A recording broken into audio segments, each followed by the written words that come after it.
এক বিএনপি নেতা, কথিত বিএনপি চেয়ারপারসনের কথিত উপদেষ্টা ফজলুর রহমান,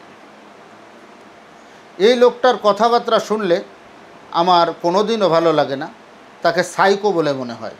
এই লোকটা সম্প্রতি একটা মন্তব্য করেছে যে আলেম উলামারা জাকাত ফেতরার টাকা খেয়ে মানুষ হয়। তা আমি প্রথমত এটা স্বীকারই করব না যে আলেম উলামারা শুধু জাকাত ফেতরার টাকা খেয়ে মানুষ হয়।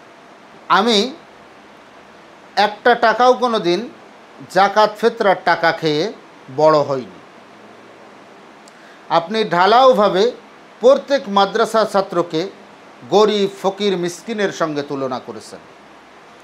আপনি এত কোন মহারথীর সন্তান আমি জানি না, কিন্তু এটা জানি যে আপনি নাকি 4 বার এমপি নির্বাচন করেছেন, 4 বারই ফেলু সাহেবের সঙ্গে দেখা করেছেন, 3 বার আপনার নির্বাচনী আমানত বাজেয়াপ্ত হয়ে গেছে। আপনি যে কতটা জনপ্রিয় সেটা তো আমরা এর থেকে অবশ্যই বুঝতে পেরেছি। আপনার কথাবার্তা নিয়ে মাথা ঘামাই না, তারপরেও এখন মাথা ঘামাচ্ছি এই কারণে যে বাংলাদেশের সমস্ত আলেম উলামাদেরকে আপনি ইনসাল্ট করতেছেন বা কটূক্তি করতেছেন। বাংলাদেশে এমনও আলেম উলামা আছে যে আপনার মতন 10,000 ফজলুর রহমানকেও বাড়িতে কর্মচারী হিসেবে রাখতে পারে, কিন্তু আপনি আলেম উলামাদেরকে ব্যঙ্গ করতেছেন। এমনকি মা বোনদেরকে পরামর্শ দিচ্ছেন যে এই মাদ্রাসার ছাত্রদেরকে আলেম উলামাদের প্লেটে ভাত না দেওয়ার জন্য। মা বোনদেরকে অনুরোধ জানাচ্ছেন যে আলেম উলামাদের সঙ্গে বিবাহ শাদী করার দরকার নেই, তাদের সন্তান পেটে ধারণ করার দরকার নেই। আপনি এটা দাবি করতেই পারেন যেহেতু আপনি নাস্তিক মন মানসিকতার লোক। আপনার সঙ্গে এ নিয়ে আমি বাকবিতণ্ডতায় যাব না। একটা কথা হলো, আলেম উলামারা যে জাকাতের টাকা খায়, গরিবেরা মাদ্রাসায় পড়ার সময় গরিব সন্তানেরা যে জাকাতের টাকা খায়, এটা কিন্তু একেবারে 100% হালাল। এর ভিতরে সুদ, ঘুষ, 2 নম্বরে জুয়ো চুরি, বাটপারি, ফেরববাজি, সিটারি কিচ্ছু নাই এই অর্থের ভিতরে। একেবারে নিটুট একটা অর্থ। মাদ্রাসায় দেওয়ার সময় আমার ভালো মনে পড়ে কয়েকটি ঘটনা। বিশেষ করে আমি যে মাদ্রাসায় প্রথম পড়ছি এবং দীর্ঘদিন সেই মাদ্রাসাতে পড়ছি, মনিরামপুর মাসনা মাদ্রাসা, নামকরা মাদ্রাসা দক্ষিণবঙ্গের, এই মাদ্রাসাতে আমি পড়ছি। আমার একটা কথা মনে পড়ে, যশোর থেকে 2 জন নেতা আসছিলেন। আমি তখন খুবই ছোট, আমি তাদের মেহমানদারি করছিলাম। তো মাসনা মাদ্রাসার প্রতিষ্ঠাতা হজরত মাওলানা এরশাদ আলী রহমতুল্লাহ আলাই দাদা হুজুর, ওনার রুমে তাদেরকে মেহমানদারি করা হয়েছিল। নাম বলবো না, এখনও 2 জন বেঁচে আছেন। তো একজন আরেকজনকে বলতেছে, ভাই হেফসখানায় 15টা ফ্যান লাগবে, তো তুই 5টা ফ্যান দে, আমি 10টা ফ্যান দিই। তো একটা জিনিস খেয়াল করবি, কোনো হারাম টাকা যেন এই ফ্যানের ভিতরে আসে না। আমি এই কথাটা বোঝানো, এই বলার উদ্দেশ্য হলো যে এই কথাটা যখন তারা বলছে, বোঝা যায় যে তারা হারাম টাকা ইনকাম করে। কিন্তু মাদ্রাসায় দেওয়ার ক্ষেত্রে কতটা সতর্কতা অবলম্বন করতেছে যে একজন আরেকজনকে বলতেছে যে 15টা ফ্যান লাগবে, তুই 5টা দে, আমি 10টা দিই, কিন্তু এর ভিতরে যেন কোনো হারাম টাকা না আসে, সম্পূর্ণ হালাল টাকা দিয়ে আমি ফ্যানগুলো কিনে দেব। ফজলুর রহমান সাহেব, আপনিও যদি মাদ্রাসায় কোনো দিন টাকা পয়সা, অর্থ সম্পদ, ধন দৌলত দিয়েছেন কিনা আমি জানি না, তবে আপনিও যদি দিয়ে থাকেন, আপনার সম্পদের ভিতরেও যে সব হালাল তা আমি জানি, সব হালাল না এটা আমি জানি। তো আপনিও যদি টাকা পয়সা দিয়ে থাকেন, হয়তো সেখানে সতর্কতা অবলম্বন করেছেন যে মাদ্রাসায় যেন কোনো 2 নম্বরই পয়সা না যায়। তো মাদ্রাসার ছাত্ররা এরকম 1 নম্বরই পয়সা খেয়ে মানুষ হয়, তারপরেও আপনি তাদেরকে কটাক্ষ করতেছেন। কিন্তু আপনারা যারা বিশ্ববিদ্যালয়ে পড়েছেন, ডাক্তার হয়েছেন, ইঞ্জিনিয়ার হয়েছেন, আমার দেশের ট্যাক্সের টাকায়, এই ট্যাক্সের ভিতরে পতিতালয়ের ট্যাক্সও আছে। এই ট্যাক্সের ভিতরে বিভিন্ন অবৈধ বারের ট্যাক্সও আছে।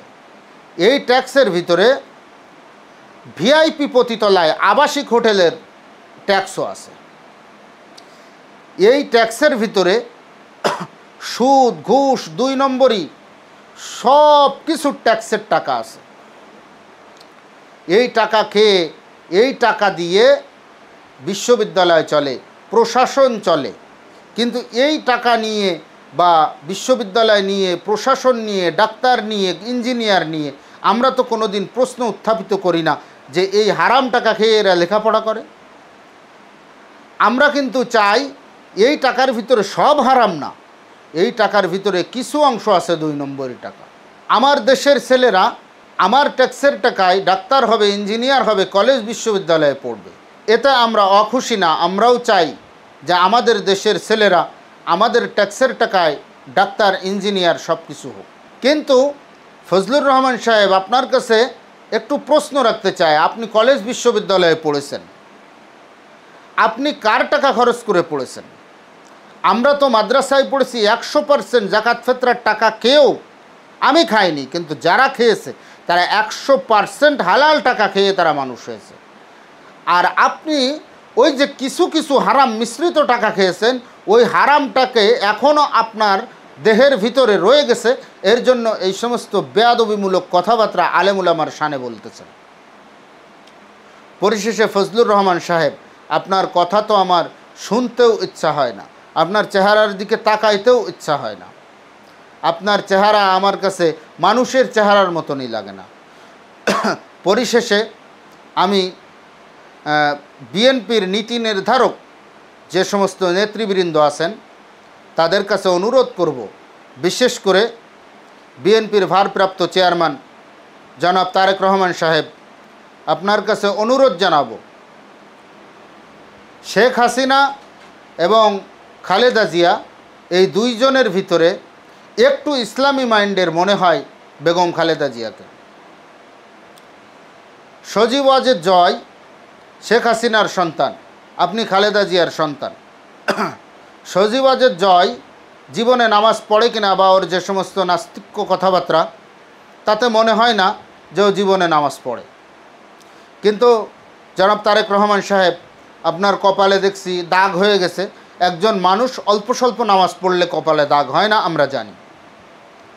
আপনি 5 ওয়াক্ত নামাজ আদায় করেন, এটা আমাদের বিশ্বাস। আপনার মাও 5 ওয়াক্ত নামাজ পড়ে, এটা আমাদের বিশ্বাস।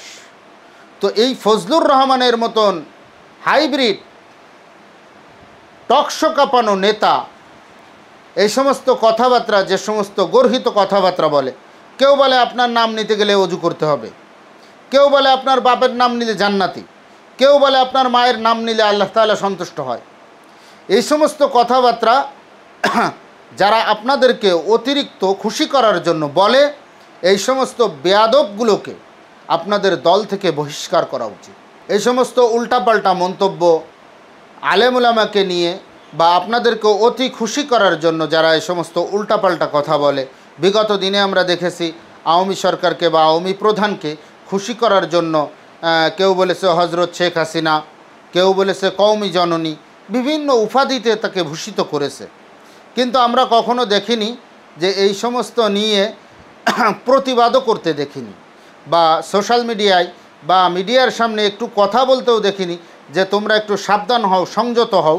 সংযত হওয়ার জন্যও বলতে শুনিনি। কিন্তু আপনার এক ভিডিও দেখে ভালো লেগেছিল যে আপনি নেতাকর্মীদেরকে বলছেন যে বড় নেতাদের প্রশংসা করার ক্ষেত্রে আপনারা সংযত হন, বা কথার ভিতরে আপনারা লাইন লেন্থ ঠিক রাখুন, আপনার লাইনচ্যুত যেন না হয়ে যায় কথা বলার ক্ষেত্রে। শুধু এতটুক বললেই হবে না, বরঞ্চ যারা লাইন লেন্থের বাহিরে কথা বলে তাদেরকে 2-5 জনকে বহিষ্কার করেন, ইনশাআল্লাহ বাদ বাকি যেগুলো লাইনের বাহিরে কথা বলার মতন মন মানসিকতা আছে ওই সবগুলো ভালো হয়ে যাবে। আল্লাহ তাআলা আপনাদেরকে সঠিক বুঝ দান করেন এবং সঠিকটাকে বুঝে সঠিকভাবে চলার মতন তৌফিক দান করেন।